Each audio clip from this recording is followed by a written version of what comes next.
6 months had passed since the execution of Ambassador Lee Min-ho. The galaxy was a very different place now. President Kim Dae-ho stood at the window of his new office on Minho Station, looking out at the fleet of human ships that now guarded the center of galactic government. The station had been rebuilt and expanded, its alien architecture replaced with clean human lines. Behind him, the former council chamber had been turned into a memorial hall. A statue of Lee Min-ho stood where Chairman Kelnara's throne used to be, with his final words carved in stone beneath. "Remember us as we were, free." "Sir," said his aide, entering the office with a data pad. "The morning reports." Kim Dae-ho turned from the window and took the pad. 6 months of war had changed him. His hair was grayer now and his eyes held a hardness that hadn't been there before. The reports told the story of humanity's conquest. The Vexthul Empire was extinct. Every world they had controlled was now under human rule. The Morton Confederacy had surrendered after their entire leadership was eliminated by human special forces. Dozens of other species had simply given up when they saw what happened to those who resisted. The human war machine was too powerful, too advanced, too ruthless. "What about the resistance groups?" Kim Dae-ho asked. Admiral Nam Young-ho reports they've been eliminated. The last Vexthul holdouts on Kepler 442b were destroyed yesterday. No survivors, the president nodded. It was necessary. The aliens had shown no mercy to Lee Min-ho, so humanity would show no mercy to them. Colonial Administrator Song Yoonji was overseeing the settlement of former alien worlds. Thousands of human families were moving to planets that had once been forbidden to them. They built new cities on the ruins of alien civilizations. "The colonies are thriving," she reported to Kim Dae-ho during their weekly meeting. "Food production is up 300% on the former Vexthul worlds. The human settlers are adapting well to their new homes. And the alien populations," Song Yoonji's face showed no emotion, "relocated to designated areas. They're being useful, mining, farming, construction. The ones who work hard are treated well. Those who didn't work hard simply disappeared." Fleet Admiral Jang Hyun-woo commanded the largest military force in galactic history. Human ships patrolled every star system, their weapons ready to destroy any threat to the new order. "We've established bases in 47 systems," he reported to the president. "Our sensors can detect any ship movement within 1,000 light-years of Earth. Nothing happens in this galaxy without our knowledge." The old man had found purpose in the war. After decades of preparing for alien invasion, he was finally able to use his skills. The galaxy had never seen military efficiency like this. Dr. Ryu Seong-min, the new director of alien affairs, managed the surviving species with cold calculation. Some aliens, like the peaceful Velthari, were allowed to keep their worlds and culture as long as they served human interests. Others were not so lucky. Kixonal Confederation attempted another uprising last week. He reported during a cabinet meeting. "I've authorized the release of Extinction Virus Variant 7 into their atmosphere." "How long until it takes effect?" asked Defense Minister Choi Sun-mi. 72 hours for complete population elimination." The human leaders accepted this news without emotion. The Kixonal had made their choice when they joined the conspiracy to kill Lee Min-ho. Now they would face the consequences.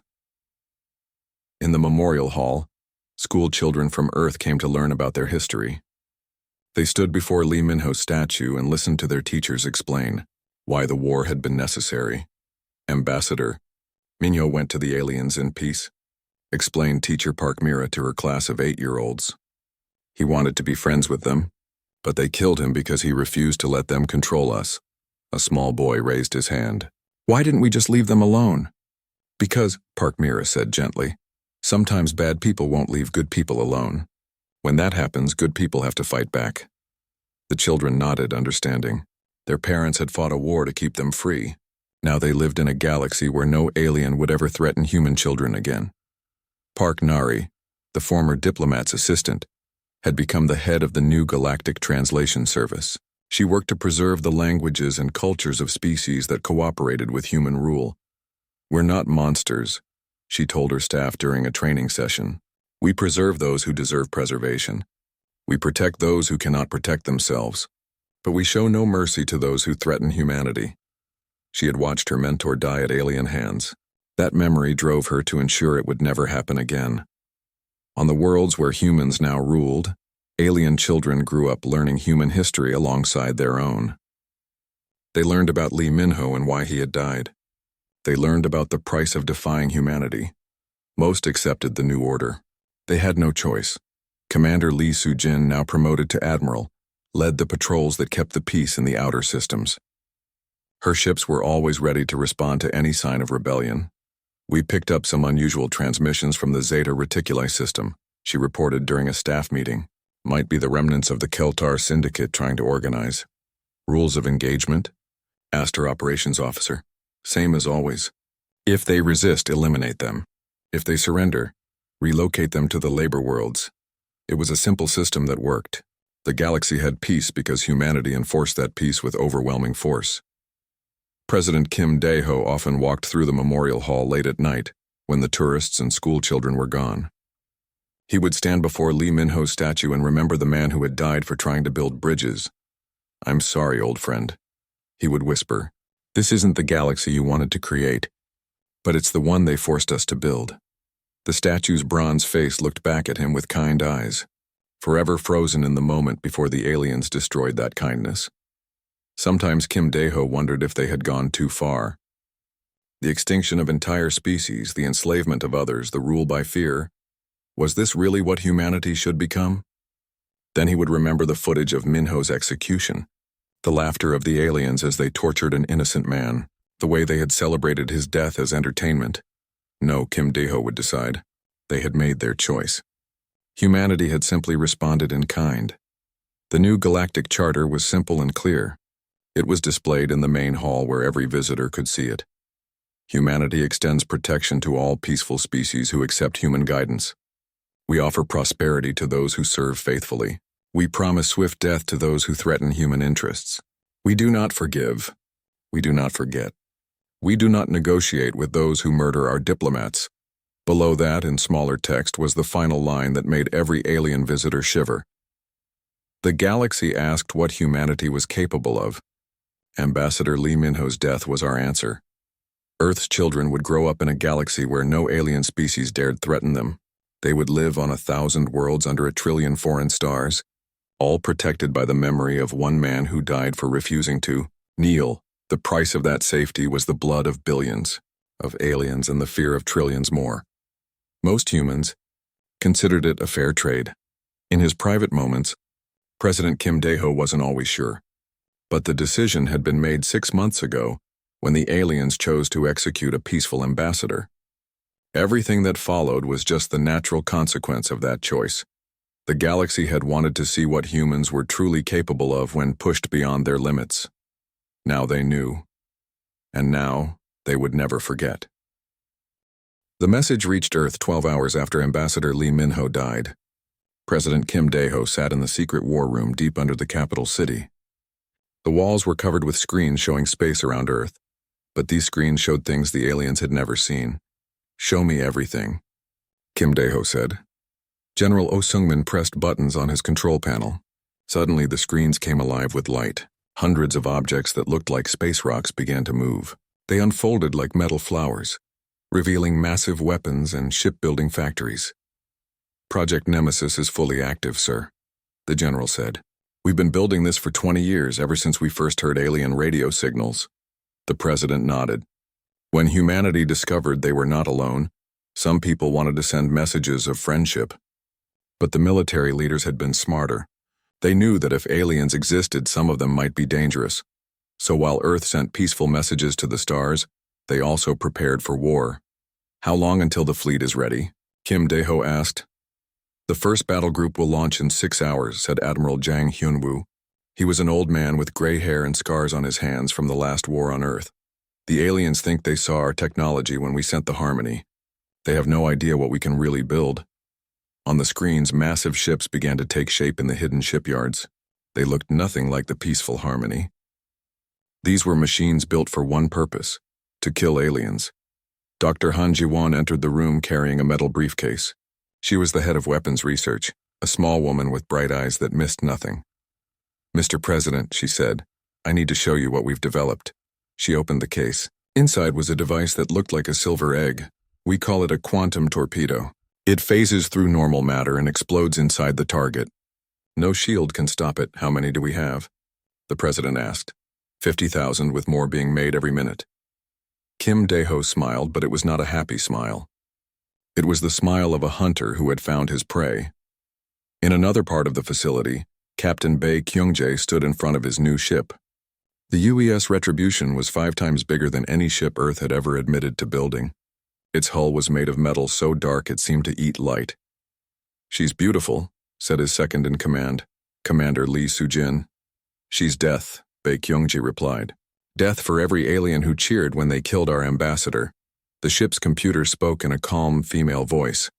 "All systems online, Captain. Quantum torpedoes loaded. Stealth field ready. We can destroy anything in space and they'll never see us coming." Across the solar system, other ships were preparing to launch. Some were massive dreadnoughts that could crack planets. Others were small and fast, designed to hunt alien ships like wolves hunting sheep. But the most terrible weapon was being prepared in a laboratory on the dark side of the moon. Dr. Im Woon-ho had once been a doctor who saved lives. He had won prizes for his work in medicine. But when he watched the aliens torture and kill Lee Min-ho, something inside him died. Now he worked on killing instead of healing. "The extinction virus is ready," he told his team. "It can adapt to any alien biology. Once released, it will kill every member of a species within days." "Sir," said his assistant, a young woman named Dr. An Ji-young, "are we sure about this? Once we use this weapon, there's no taking it back." Dr. Im Woon-ho looked at her with eyes that had seen too much death. "They made their choice when they murdered an innocent man. Now we make ours." The virus was loaded into special warheads that would spread it through alien ships and space stations. It was invisible, odorless, and absolutely lethal. Meanwhile, rescue teams were preparing to get Park Nari off the council station.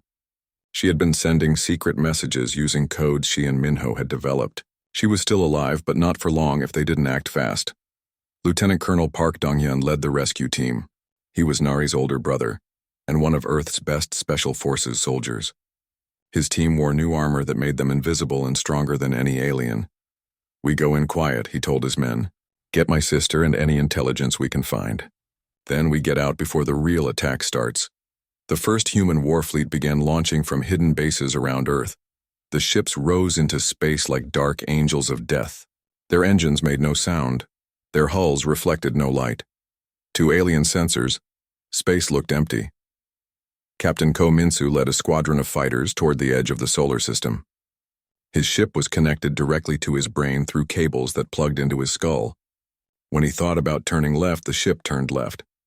When he wanted to fire weapons, the ship fired. The aliens had never seen anything like human neural link technology. "Remember," he told his pilots, "they killed our ambassador." They laughed while he died. "Today we teach them what happens when you hurt humans." Back on Earth, the news channels were showing the execution over and over. People watched their diplomat die, and something changed in the human heart. The desire for peace died with Lee Min-ho. What took its place was cold, pure rage. In the war room, President Kim Dae-ho received reports from around the world. Every nation on Earth was contributing ships and weapons to the fleet. Countries that had been enemies for centuries were now united in their hatred for the Galactic Council. "Sir," said Defense Minister Choi Soon-mi, "the people are asking what you plan to do." Kim Dae-ho looked at the screens showing his fleet preparing for battle. Thousands of ships, millions of weapons, all focused on one goal. "Tell them we're going to do what humans have always done when someone threatens our family. We're going to fight. And if the aliens surrender..." The president was quiet for a long moment. On the screen, Lee Min-ho's final words played again. "Remember us as we were, free." They had their chance to surrender when they decided to murder a diplomat. That chance is gone. Admiral Jang Hyun-woo approached the command chair.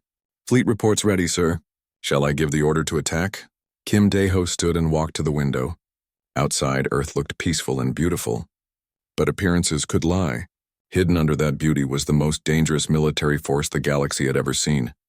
"Signal the fleet," he said. "Take us to the Vexthul home system." "What about the council station, sir?" The president turned away from the window. His eyes were hard as steel. "Leave that for last. I want them to watch their allies die first. I want them to know what's coming. The human fleet began to move toward alien space. They traveled in complete silence, invisible to any sensors. The galaxy had no idea that death was coming for them. Soon the aliens would learn what humans meant when they said, "An eye for an eye." But they would get much more than just one eye. The prison cell was dark and cold. Lee Min-ho sat on the metal floor with his back against the wall. His hands were chained, but his mind was free. He thought about Earth and wondered if he would ever see it again. Park Nari was in the cell next to his. Through the small window in the door, he could see her face. She had stopped crying, but her eyes were red. "Sir?" she whispered through the wall. "I can hear them talking. They're planning something terrible." Footsteps echoed in the hallway, heavy boots and the sound of alien claws clicking on metal. The door opened and bright light flooded in. Minho had to close his eyes. "Time to go, human," said a voice like grinding stones. They dragged him through the corridors. Aliens lined the walls to watch him pass. Some spit at him. Others made ugly sounds with their mouths. A few just stared with cold, empty eyes. The execution chamber was huge. It looked like a theater, with thousands of seats going up in circles. Every seat was full. Cameras floated in the air like metal insects ready to broadcast across the galaxy. In the center was a chair made of black metal. Wires and tubes connected to machines that hummed with dark power. This was the mind render, the most feared punishment in the galaxy. Chairman Kelnara stood on a platform above the crowd. His golden robes shone under the bright lights. "Citizens of the galaxy," his voice boomed. "Today we rid ourselves of a threat. This human dared to refuse our wisdom. He chose pride over peace. Let his suffering be a lesson to all who would defy the council." They strapped Minho to the chair. The metal was so cold it burned his skin. Strange helmets covered his head, filled with needles that pressed against his skull. "This is illegal," Park Nari shouted from the viewing area where they had placed her. "He is a diplomat. You cannot do this." Grathek turned his many eyes toward her. "There are no laws for animals, human female. Watch your leader die and remember, this is what happens to those who refuse to serve." The machines began to hum louder. Minho felt something sharp pierce his thoughts. It was like having his mind torn open while he was still alive. "Stop," Park Nari screamed. "Please." But the aliens only laughed. The pain grew worse. The machine was pulling his memories out one by one and showing them on giant screens around the chamber. His childhood on Earth, his first day at school, his wife's face on their wedding day, his children taking their first steps. The aliens watched it all like it was entertainment. "See how the human suffers," Kelnara said with satisfaction. "See how weak his mind is. This is why they must be controlled." But something strange happened. As Minho's memories played for all to see, some aliens in the crowd grew quiet. They saw a child learning to read, a man helping his neighbor after a fire, people of different colors holding hands and singing together. These were not the memories of a monster. The machine dug deeper. It found Minho's training as a diplomat, his years of study, his dream of peace between worlds, his love for all living things, even aliens who were killing him now. "Enough," Grathek snarled. "Show them his wars. Show them human violence." The machine obeyed. It pulled out memories of human conflicts, wars and battles and death. But even these memories were not what the aliens expected. They saw soldiers crying over fallen enemies, humans risking their lives to save alien prisoners, acts of mercy in the middle of combat. "What is wrong with this creature?" muttered an alien in the crowd. "Where is his hatred?" The answer came in Minho's final memory. It was from just yesterday, when he first saw the Galactic Council station. His thought was simple and pure. "I hope we can be friends." The mind render reached the end. Minho's brain was shutting down. His body shook as his life drained away. With his last breath, he spoke. The words came out weak but clear. "Remember us, as we were free." And then Ambassador Lee Min-ho of Earth died. The chamber fell silent. Even the machine stopped humming. On the screens around the room, the image of a human man smiling at his children played over and over.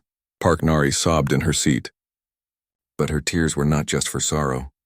They were tears of rage. Somewhere in space, Earth received the broadcast. President Kim Dae-ho watched from his office, surrounded by his military leaders. His face was stone, but his hands gripped his desk so hard the wood cracked. "Sir," said Defense Minister Choi Soon-mi. "What are your orders?" Kim Dae-ho stood slowly. Outside his window, the lights of Earth's cities twinkled like stars. "Signal the fleet," he said quietly. "Tell them what happened here today." And then? The president turned to look at her. His eyes were filled with a cold fire that would have terrified the aliens if they could have seen it. "And then we show them what humans do to those who murder our ambassadors." Across Earth, secret facilities began to power up. Hidden factories started their machines. Soldiers who had been waiting their whole lives for this moment stepped into armor that no alien had ever seen. Admiral Jang Hyunwoo received the activation codes in his command center deep under the Pacific Ocean. He had been preparing for this day since humanity first detected alien signals, so they killed our diplomat, he said to his staff. They think that makes us weak. He pressed a button and alarms began to sound across the facility. They're about to learn how wrong they are. In orbit around Earth, what looked like space debris suddenly came alive. Hidden weapons platforms unfolded like metal flowers. Shipyards that had been disguised as asteroids began building vessels of war. The galaxy thought it had seen human technology. They had no idea what humanity could really do when it set its mind to killing. Dr. Yoon Taekwon sat in his laboratory looking at the alien biological samples he had collected over the years. He had wanted to use them to learn, to build bridges between species. Now he would use them to build weapons. The execution of Lee Min-ho was being broadcast across 1,000 worlds. Aliens watched the human die and felt satisfied. The threat was over. Humanity had been put in its place. They had no idea they had just made the worst mistake in galactic history. In her cell, Park Nari whispered a prayer for her dead ambassador. Then she began to plan her escape. She had work to do.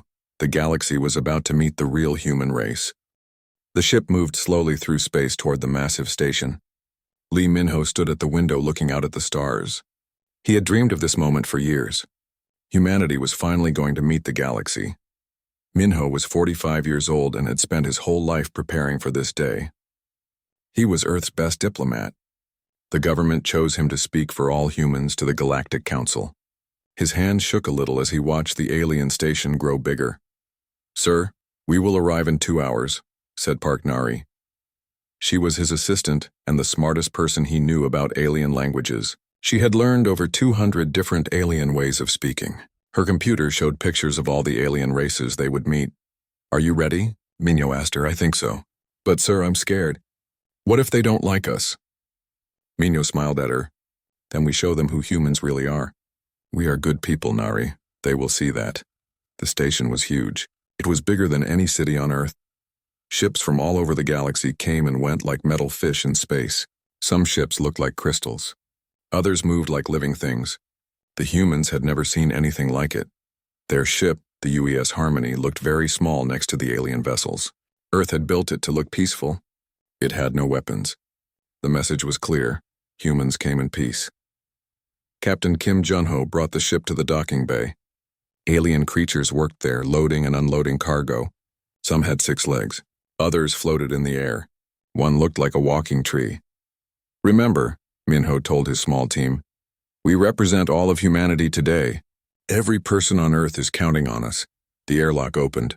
The first thing Min-ho noticed was the smell. It was strange, like metal and flowers mixed together. The gravity felt different too. Everything seemed to pull sideways a little.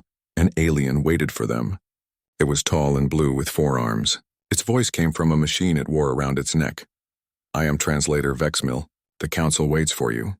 They walked through long hallways filled with aliens. Some stared at the humans like they were animals in a zoo.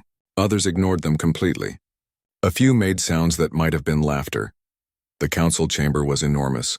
Thousands of alien beings sat in rows that went up to the ceiling.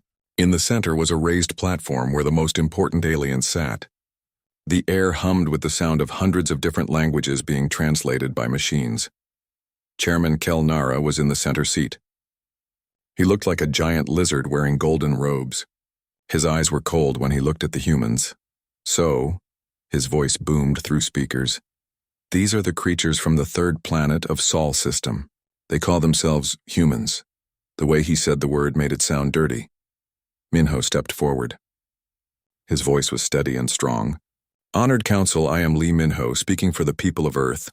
We come seeking friendship and membership in your great alliance." Some aliens in the crowd made hissing sounds. Others clicked their teeth or wings. "Friendship," said War Prime Grathek of the Vexthol Empire. He looked like a cross between a shark and a spider. "You wage war on your own kind. Your history is written in blood." "Yes," Minho said, "we have fought wars, but we learned from them. We grew beyond them. Now Earth is united. We offer our knowledge, our culture, our friendship to all peaceful beings." He showed them pictures on a large screen, cities full of happy people, humans of different colors working together, art and music and literature, scientists making new discoveries. "We have much to offer," Minho continued, "and much to learn from you." Kelnara leaned forward. His forked tongue flicked out to taste the air. "What you offer is chaos. Your species breeds too fast. You expand too quickly. You consume everything in your path." "That's not true," Park Nari said quietly, but her translator made sure everyone heard. "Human population is stable. We have learned to live within our means." "Silence," roared Grathek. "You dare speak without permission?" The chamber erupted in angry sounds. Aliens shouted in languages that hurt human ears. Some banged their tentacles or claws on their seats. Chairman Kelnara raised one hand and the noise stopped. "The Council has discussed your species at length," he said. "We have decided to offer you a place in our galaxy, but not as equals." Minho felt his heart sink. "You will accept Vexthol guidance. Your military will be disbanded. Your population will be controlled. Your expansion will end. You will serve the greater good of the galaxy under our wise leadership." The human diplomat stood silent for a long moment. Around the chamber, aliens waited to see what he would do. "With respect, Chairman, we cannot accept those terms." The chamber exploded in noise again. This time it took longer for Kelnara to quiet them. "You refuse our generous offer? We seek partnership, not slavery," Minho said. His voice carried to every corner of the vast room. "Humanity has always chosen freedom over safety, dignity over comfort. We will not change now." Grathek's many eyes glowed red with anger.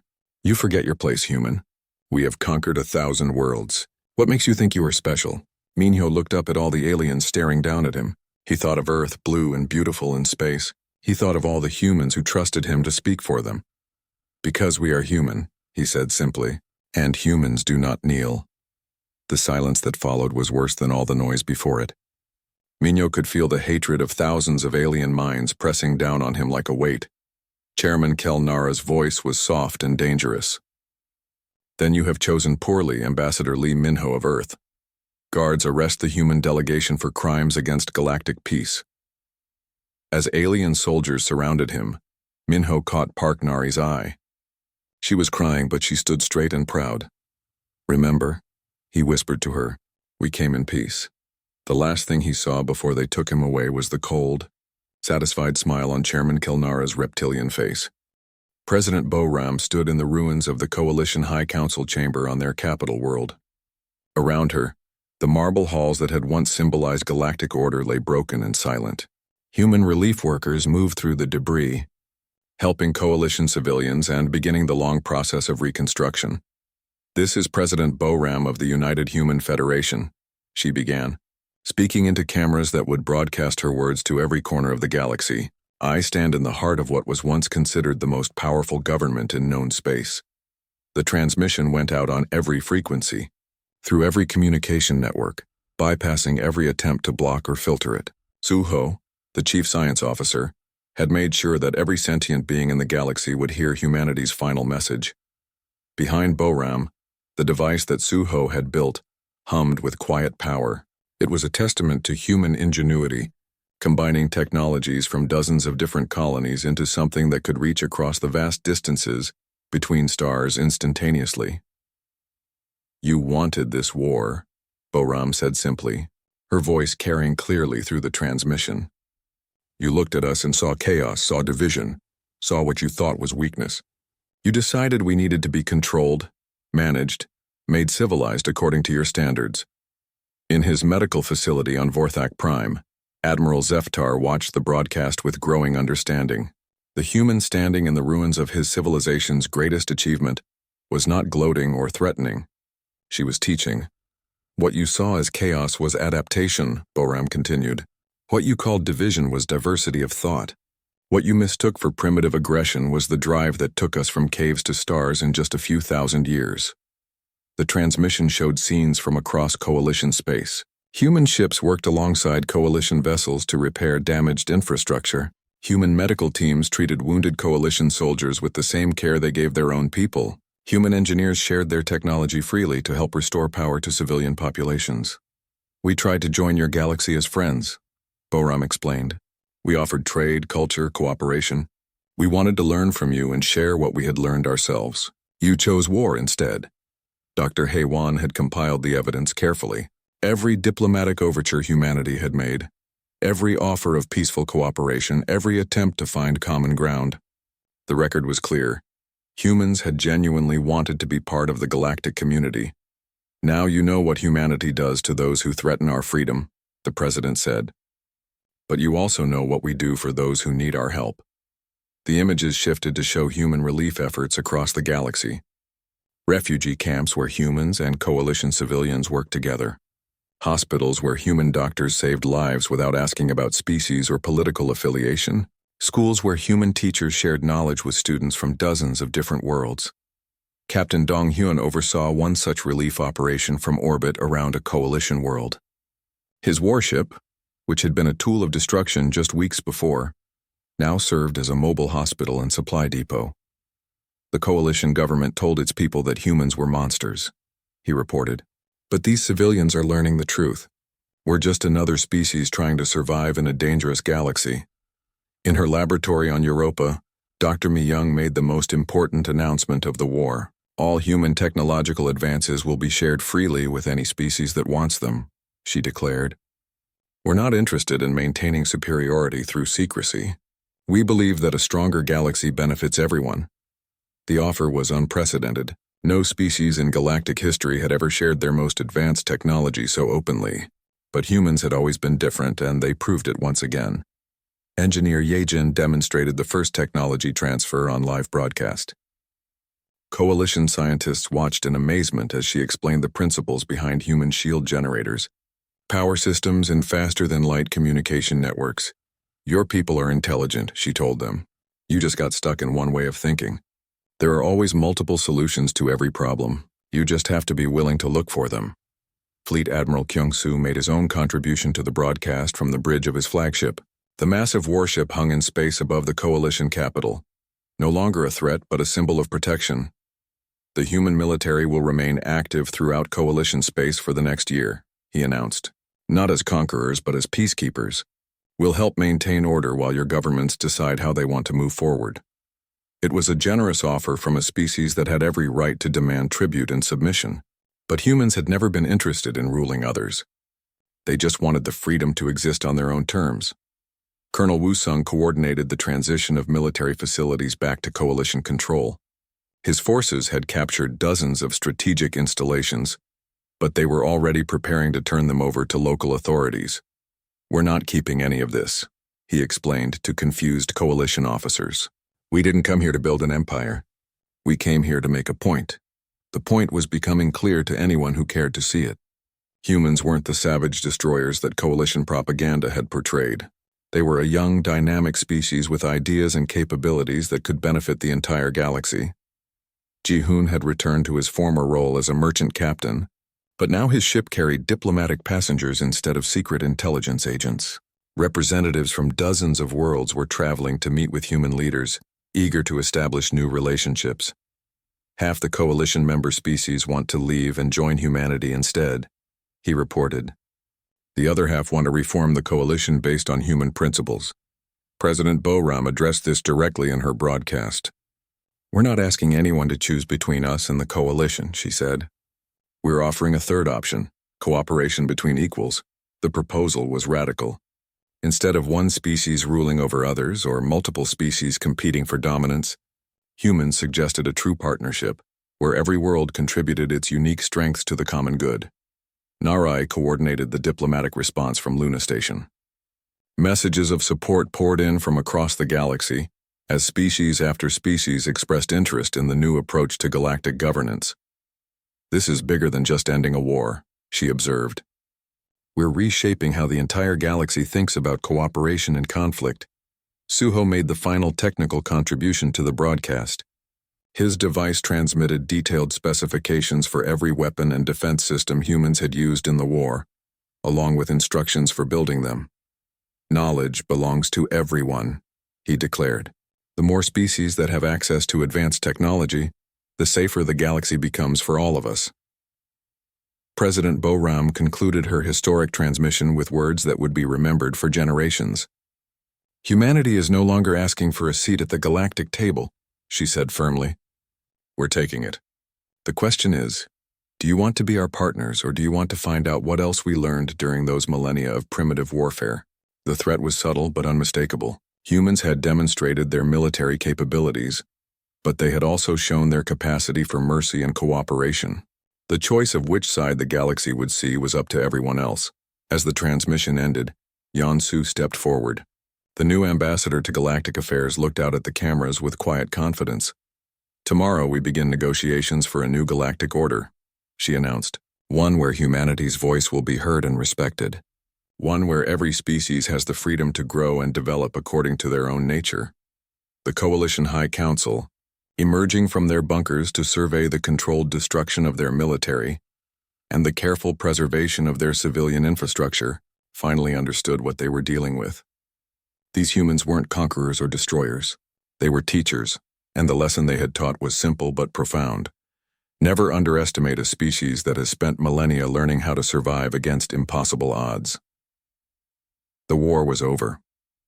The real work of building a better galaxy was just beginning, and at the center of it all, humanity stood ready to share what they had learned in their long climb from the caves to the stars. That diversity, adaptation, and cooperation were the keys to survival in a dangerous universe. The galaxy wanted to see what humans would do when pushed to the brink. Now they knew. The news of the Vexthul fleet's destruction spread across the galaxy like wildfire.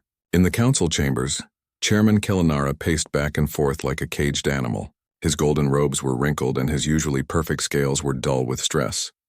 200 ships, he hissed to his advisors. 200 of the most advanced warships in the galaxy, destroyed without taking a single human vessel in return. War Prime Grothek slammed his clawed hands on the table. The sound echoed through the chamber like thunder. "Impossible. The humans showed us their technology. Peaceful ships with no weapons. They cannot have hidden an entire war fleet from our sensors. And yet they did," said Council Member Zikthar of the Morton Confederacy. The snake-like alien's voice was cold with fear. "The question now is, what do we do about it?"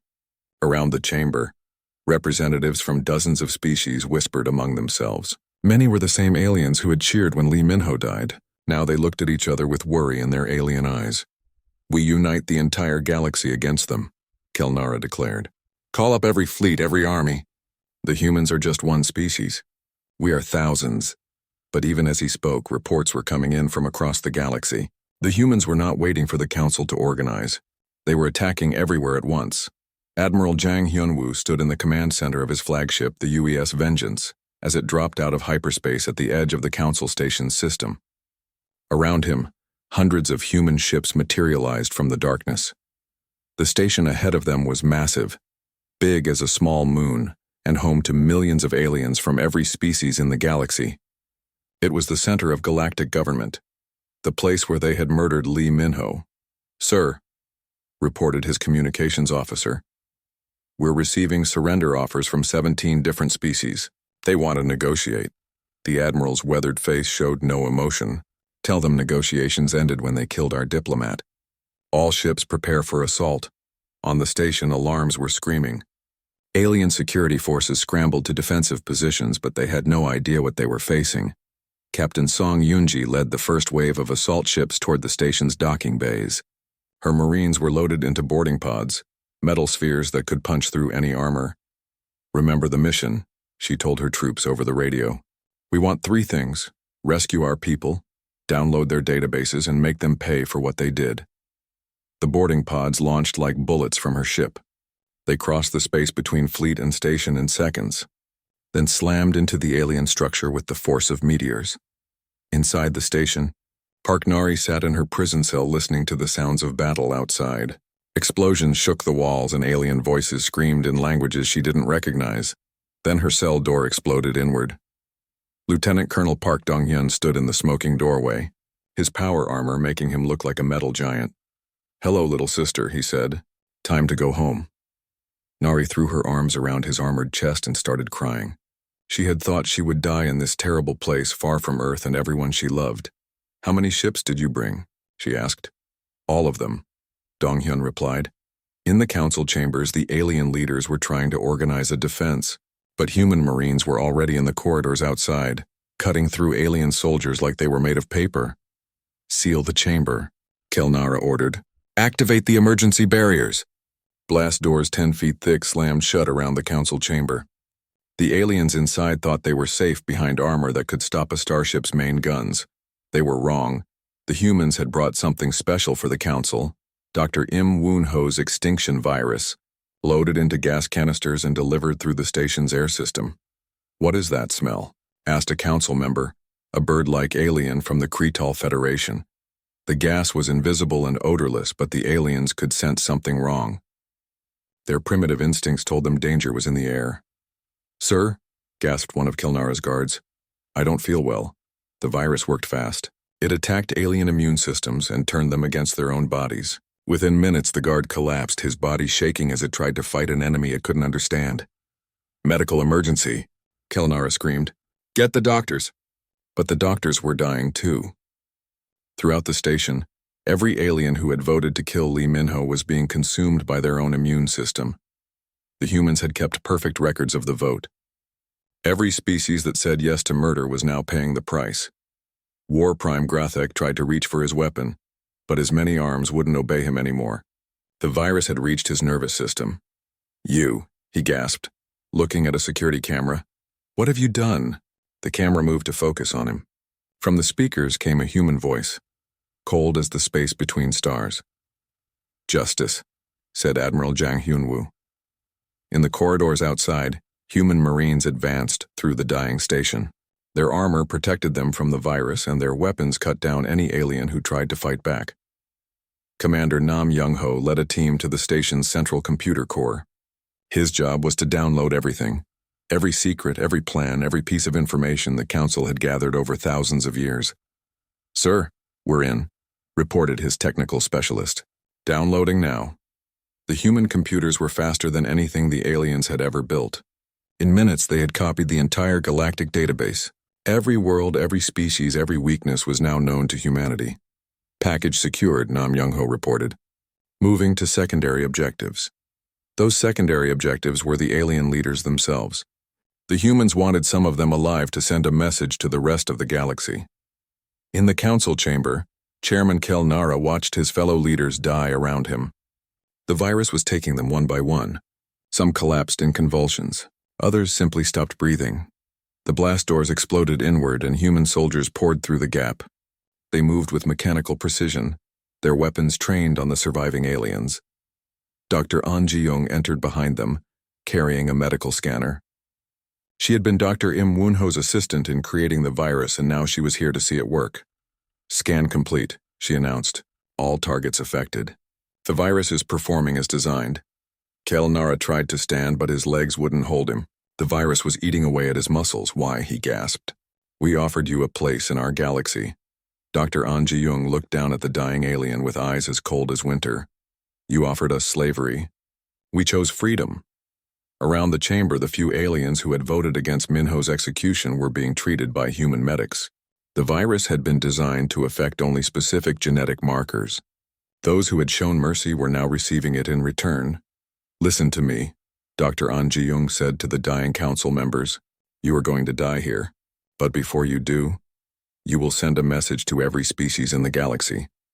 A communication device was placed in front of Kelnara. His clawed hands could barely operate it, but he managed to open a channel to the galactic networks. "Tell them," the human doctor said, "what happens to those who murder our diplomats." Kelnara looked up at her with eyes full of pain and fear. We didn't know." "Know what?" "That you were monsters." Dr. An Ji-young smiled, but it was not a pleasant expression. "You made us into monsters. Every species that voted for that execution created us. You wanted to see what humanity was capable of when pushed too far." She gestured to the dying aliens around the chamber. "Now you know." Kelnara's final transmission went out across the galaxy. Alien species on 1,000 worlds watched their leaders die in agony, consumed by a human weapon they could not understand or stop. The message was clear. This was what happened to those who killed human ambassadors. By the time the transmission ended, Chairman Kelnara was dead. So were all the others who had voted for Minho's execution. Admiral Jang Hyunwoo walked into the ruined council chamber and looked around at the bodies. Justice had been served, but it tasted like ashes in his mouth. "Sir," reported Commander Nam Young-ho, "the station is secured. Civilian evacuation is complete. We're ready to begin Phase 2. The Admiral nodded. Phase 2 was the occupation. Human forces would take control of the station and establish it as the center of Earth's new galactic government. They would rename it Minho Station, in honor of the diplomat whose death had started this war. "Signal the fleet," Jang Hyunwoo ordered. "Tell President Kim Dae-ho the council is dead. The galaxy is ours."